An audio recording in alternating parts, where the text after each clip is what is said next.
ಹಾಗೆ ನಗರಸಭೆಯ ಅಧ್ಯಕ್ಷರಾದಂತಹ ಎನ್ ಗಣೇಶ್ ಅವರ ಶ್ರೀಮತಿಯವರು, ಹಾಗೆ ಮಹಿಳಾ ಸಂಘದ ಕಾರ್ಯದರ್ಶಿಯಾದಂತಹ, ಹಾಗೆ ಒಕ್ಕಲಿಗ ಕ್ಷೇಮಾಭಿವೃದ್ಧಿ ಟ್ರಸ್ಟ್ನ ಸಂಚಾಲಕರಾದ ರಂಗಪ್ಪ ಶ್ರೀಧರ್ ವೇದಿಕೆ, ಹಾಗೆ ವನರಾಜು ಅವರು ನಿರ್ದೇಶಕರು, ವನರಾಜು ಅವರು ಈ ಕಲ್ಯಾಣ ಮಂಟಪದ ಮಾಲೀಕರು ವೇದಿಕೆಗೆ ತೆರಳಬೇಕು. ಅನಂತರ ವಧುವರರ ಮಾಹಿತಿಯನ್ನ ವೇದಿಕೆಯಲ್ಲಿ ತಮ್ಮೆಲ್ಲರಿಗೂ ಕೂಡ ತಿಳಿಸಿಕೊಡಲಾಗುತ್ತೆ. ಯಾರು ನೋಂದಣಿ ಮಾಡಿಕೊಂಡಿಲ್ಲ ಅವರು ನೋಂದಣಿ ಮಾಡಿಕೊಳ್ಬೇಕಾಗತ್ತೆ. ಸಂತೋಷ ವಿಚಾರ, ನೆಲಮಂಗಲದಲ್ಲಿ ಒಕ್ಕಲಿಗರ ವಧುವರರ ಅನ್ವೇಷಣೆ ಕಾರ್ಯಕ್ರಮ ಮಾಡಿದ್ದಾರೆ. ನಾನು ಸಹ ಕಾರ್ಯಕ್ರಮದಲ್ಲಿ ಭಾಳ ಖುಷಿಯಾಗಿ ಭಾಗವಹಿಸಿದ್ದೀನಿ. ನಮ್ಮವ್ರದ್ದೊಂದು ಕಾರ್ಯಕ್ರಮ ಮಾಡಿದ್ದಾರೆ ವಧುವರರ ವೇದಿಕೆ ಅಂತೇಳಿ, ಇದನ್ನು ಒಂದು ಅನುಭವ ಪಡ್ಕೊಂಡಿದ್ದೀನಿ. ಇದ್ರ ಜೊತೆಗೆ ಇವತ್ತೇನು ಒಕ್ಕಲಿಗರ ಉಪಜಾತಿಗಳಿದ್ದಾವೆ, ನಾವೆಲ್ಲ ಒಂದಾಗಿ ಆರ್ಥಿಕವಾಗಿ ಸಬಲರಾಗಿ ಇವತ್ತೇನು ಪರಿಸ್ಥಿತಿ ಇದೆ, ವಧುವರರಿಗೆ ಇವತ್ತು ರೈತಗಳು ಆತ್ಮಹತ್ಯೆ ಮಾಡ್ಕೊಳ್ಳೋಂಥ ಪರಿಸ್ಥಿತಿ ಬಂದಿದೆ ಇವತ್ತು. ಆದರೆ ಅಂಥ ಪರಿಸ್ಥಿತಿ ಯಾರೂ ಆತ್ಮಹತ್ಯೆ ಮಾಡ್ಕೊಳ್ಳೋದು ಬೇಡ. ಇವತ್ತು ಹೈನುಗಾರಿಕೆ ಕೂಡ ವಿಶೇಷವಾಗಿ ಇವತ್ತು ಪ್ರಗತಿ ಹೊಂದ್ತಾ ಇದೆ. ಅದರ ಜೊತೆಗೆ ಎಲ್ಲ ಜಾತಿಗಳು ಒಂದಾಗಿ ಒಕ್ಕಲಿಗರೆಲ್ಲ ಒಂದೇ ಅನ್ನೋ ರೀತಿಯಲ್ಲಿ ಸಂಬಂಧಗಳನ್ನು ಬೆಳೆಸ್ಕೊಂಡು ಒಂದು ಒಳ್ಳೆಯ ರೀತಿಯಲ್ಲಿ ಸಂಸ್ಕೃತಿಯನ್ನು ಬೆಳೆಸ್ಕೊಂಡು ಮುಂದಿನ ದಿನಗಳಲ್ಲಿ ಒಂದು ಇಂಥ ಕಾರ್ಯಕ್ರಮಗಳನ್ನು ಯಶಸ್ವಿಯಾಗಿ ಮಾಡಿ ನಾವೆಲ್ಲ ಒಟ್ಟಿಗೆ ಹೋಗೋಣ ಅಂತ ಹೇಳಲಿಕ್ಕೆ ಹೆಮ್ಮೆ ಆಗುತ್ತೆ. ಈ ಕಾರ್ಯಕ್ರಮ ನೆಲಮಂಗಲದಲ್ಲಿ ಮೊದಲಿಯಾರ್ ರಾಮಸ್ವಾಮಿ ಅಂತೇಳಿ ಅವರು ಆಯೋಜನೆ ಮಾಡಿದ್ದಾರೆ, ಭಾಳ ವ್ಯವಸ್ಥಿತವಾಗಿ ಆಯೋಜನೆ ಮಾಡಿದ್ದಾರೆ. ಈ ಕಾರ್ಯಕ್ರಮಕ್ಕೆ ಸ್ವಾಮೀಜಿಯವರು, ಪ್ರಶಾಂತಿ ಸ್ವಾಮೀಜಿಯವರು ಬಂದಿದ್ದರು.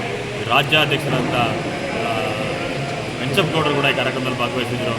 ಮುಂದಿನ ದಿನಗಳಲ್ಲಿ ಇದನ್ನು ಯಶಸ್ವಿಯಾಗಿ ಮಾಡೋಣ, ಒಂದು ಸಲಹೆ ಸಮಾಲೋಚನೆಗಳನ್ನು ಮಾಡೋಣ, ಈ ಸಮಸ್ಯೆಗೆ ಪರಿಹಾರ ಕಂಡುಕೊಳ್ಳೋಣ ಅಂತೇಳಿ ಮಾಧ್ಯಮ ಮಿತ್ರರಿಗೆ ವಂಚಿ ನಾನು ಮಾತು ಮುಗಿಸ್ತೇನೆ. ಜೈ ಹಿಂದ್. ಬೇರೆ ಬೇರೆ ಭಾಗಗಳನ್ನು ಮಾಡಿ ವಿಂಗಡಣೆ ಮಾಡ್ತಾ ಇದ್ದಾರೆ. ವೀರಶೈವರಲ್ಲೂ ಸಹ ವೀರಶೈವರು ಬೇರೆ ಲಿಂಗಾಯತರು ಅಂತೇಳಿ ಬೇರೆ ಬೇರೆ ಭಾಗಗಳನ್ನು ಮಾಡ್ತಾ ಇದ್ದಾರೆ.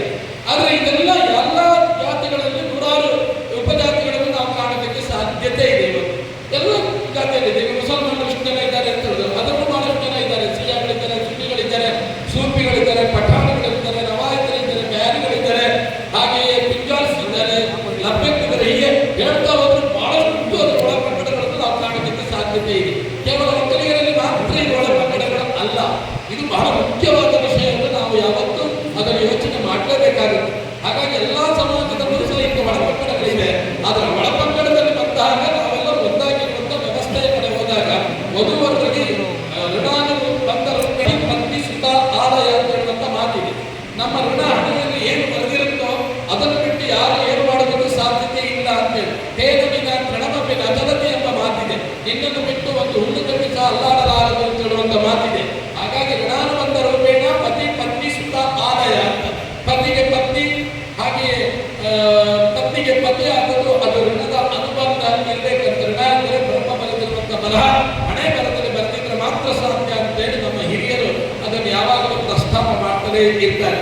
ಹಾಗಾಗಿ ಆ ಋಣಾನುಬಂಧ ರೂಪೇಣ ಪತಿ ಪತ್ನಿ ಸುತ, ಮಕ್ಕಳು ಸಹ ಆ ಋಣ ಅನುಬಂಧದಿಂದಲೇ, ಆಲಯ ಮನೆಯೂ ಸಹ ಋಣದ ಅನುಬಂಧದ ಮಾತ್ರ ಸಾಧ್ಯತೆ ಇದೆ ಅಂತ ಹೇಳುವಂಥ ಮಾತಿದೆ. ಹಾಗಾಗಿ ನಾವೆಲ್ಲರೂ ನಿಮ್ಮ ಋಣಾನುಬಂಧಗಳು ಎಲ್ಲೆಲ್ಲಿದೆ ಅಂತ ಯಾರಿಗೂ ಗೊತ್ತಿಲ್ಲ. ಆ ಋಣಾನುಬಂಧಗಳನ್ನು ಒಂದು ಕಡೆ ಸೇರಿಸುವಂಥ ಕೆಲಸವನ್ನು ಇವತ್ತು ರಾಮಸ್ವಾಮಿಯವರು ಮಾಡ್ತಾ ಇರೋದು ತುಂಬಾ ಸಂತೋಷದ ವಿಚಾರ. ಇನ್ನಾದರೂ ಇಂಥ ಕಡೆ ಒಕ್ಕಲಿಗರ ಸಮಾಜದ ಕಡೆ ಮುಖ ಮಾಡಿರೋದು ತುಂಬಾ ಸಂತೋಷದ ವಿಚಾರ ಅಂತ ಹೇಳಿ ನಾನು ಭಾವಿಸ್ತೇನೆ. ಖಂಡಿತ ಇದು ಉತ್ತರೋತ್ತರವಾಗಿ ಬೆಳೀತದೆ. ನಮ್ಮ ಕೆಂಚಪ್ಪಗೌಡರು ನಮ್ಮ ಜೊತೆಲಿ ಅವರಿಗೆ ಹಲವಾರು ಕೆಲಸ ಕಾರ್ಯಗಳ ಮಧ್ಯದಲ್ಲಿ ಬಂದಿದ್ದಾರೆ. ತುಂಬಾ ಸಂತೋಷ. ದಿನಗಳಲ್ಲಿ ವಧುವರರ ಸಮಸ್ಯೆ ರಾಜ್ಯದ ಎಲ್ಲ ಭಾಗದಲ್ಲೂ ಇದೆ.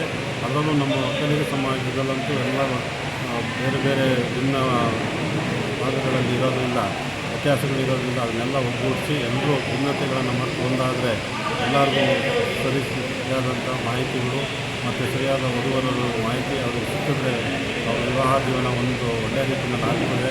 ಅದಕ್ಕೆ ಅನುಕೂಲ ಮಾಡಿಕೊಡ್ಬೇಕು, ಒಂದು ವೇದಿಕೆಯನ್ನು ನಿರ್ಮಾಣ ಮಾಡಬೇಕು ಅಂತ ಹೇಳಿ ಕಾಮಧೇನು ವಧುವರರ ವೇದಿಕೆ ವತಿಯಿಂದ ಇವತ್ತು ಆಯೋಜನೆ ಮಾಡಿದ್ವಿ. ರಾಜ್ಯ ಒಕ್ಕಲಿಗ ಸಂಘದ ಅಧ್ಯಕ್ಷರು ಮತ್ತು ಪರಮ ಪೂಜ್ಯ ಪ್ರಸನ್ನನಾಥ ಸ್ವಾಮೀಜಿಯವರ ಆಶೀರ್ವಾದದಿಂದ ಇವತ್ತು ಪ್ರಾರಂಭಗೊಂಡಿದೆ.